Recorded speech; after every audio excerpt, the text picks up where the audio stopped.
Okay, so good morning, good afternoon, and good evening, my friends. This is a requested video. So I am going to explain here how to design the snubber circuit. That is basically the uh, power switch protection in semiconductor switching. So before go to that, let us understand a few basics which will be needed. So the we studied the final value theorem. So limit t tends to infinity, ft is nothing but limit s tends to 0, s fs.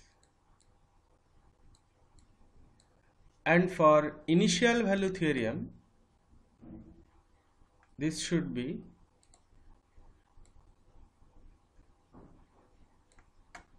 0 and this should be infinity. Okay, so these are the initial and final value theorem. So uh, we know for a capacitor,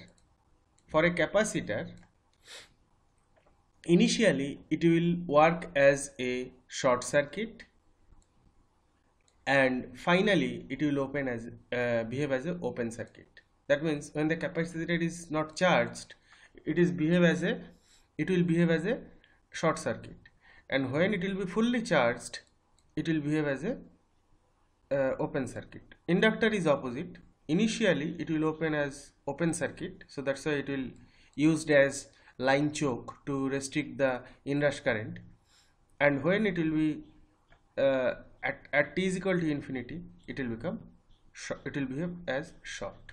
Okay, so using this property we will design the snubber. So understand a let us consider a very simple power switching circuit. So here this is a switch and here there is a load. Okay, so this is switch S1 and this is switch S2. It's a half bridge inverter, and this is your DC voltage V, and here only the load current is flowing I. Now you see, basically this switch S1 and S2, it will be switched in a complementary fashion. Means when S1 is on, that time S2 is off, and vice versa, and this way we are generating the AC voltage. Now what is happening, as the so when the switch S1 is closed, then the load current is flowing through like this. Now for an instant, when the S1 is getting open, so already the load current was flowing. The load current was flowing through the junction of the transistor or IGBT or whatever may be, thyristor. But once this switch S1 is off, the entire DC voltage, it will appear across the junction suddenly during that T off period of the switch, which can destroy the junction of the switch. So we need to do something. So when this kind of power switching protections are involved, that time only the concept of snubber has been evolved. Now what I will do, here I am not going to that much depth. Simple, using some formula and thumb rule, how to design a snubber circuit, uh, uh, how to design a snubber circuit, how to select the values, all these things I will be explaining. Okay, so now simply you consider across this I am putting one capacitor. Now you think this, the value of the capacitor is C. Okay, So once the switch was closed, the load current is flowing through the switch, and once the switch is off, that time the load current will be diverting through this.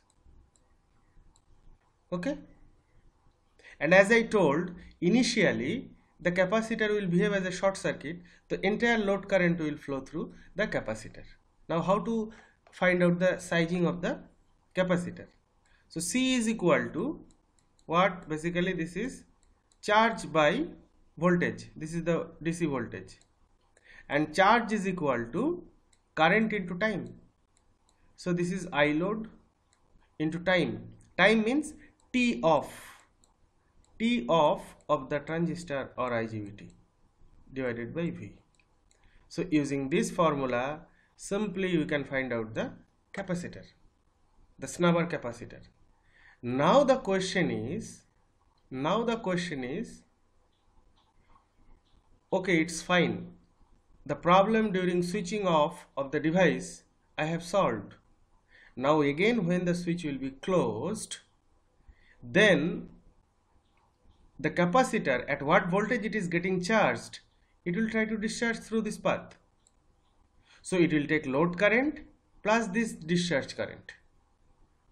Due to that, again some problem will be there. If I not able to restrict that, the capacitor, the capacitor is charged with the voltage. Again, it will discharge through the junction only, which is again increase the current through the transistor. So that's why any transistor or IGBT, it will have a short rating. That means continuous rating is say 10 ampere, but it can take 30 ampere for 1 second. For example, just I am telling for example. So that is the short rating. So from the data sheet of the transistor, you have to find out the short rating of the device. Okay, and here slightly we have to modify the circuitry. How to do that? Now I will explain so that you will understand.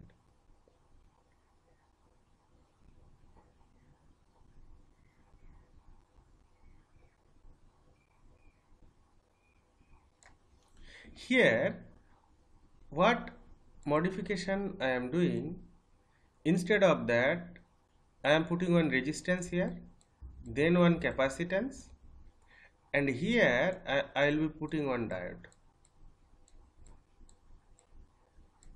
Now you see, during the switching, when the switch off will be there are two paths. It's getting two paths. One is this path, another is this path. So to charge the capacitor, these are the two paths. So always current will follow the least resistance path. So as there is a resistance R, it will not come through this during charging.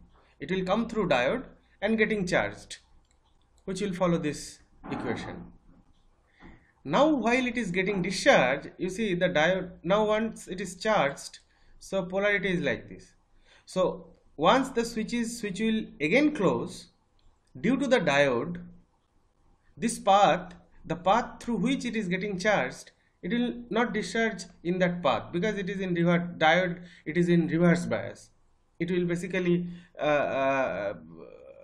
creating one open circuit. Now it will discharge through the resistance. So as resistance is there, it will restrict the current flow. Now you have to say your load current is IL. Now your peak rating of the transistor is IP. Okay. Now the balance current is this one. So this current, through this current the capacitor should get discharged within the time, say the short rating is TS. So with this value of current, the capacitor should get discharged within Ts time. Now you know it's a very simple RC circuit. So now you can write the KVL. So KVL means there is a initial voltage of the capacitor, and through this path it will be discharged with the time of Ts. This is the short rating of the device, and you know the load current for which you are designing the your switching device, and you know the peak rating of the transistor or IGBT. Using that, you can find out what should be the value of your R. C you are getting from this equation, and R you will be finding from that equation. So it is very simple to design a snubber. So basically this snubber is called RCD snubber. Even though it is slightly complicated, but it is always safe in my opinion. Your switch will never get damaged due to this switching problem. Okay. But today, normally, to avoid the simplicity, avoid the complexity of this connection and all, we will use normally capacitor snubber.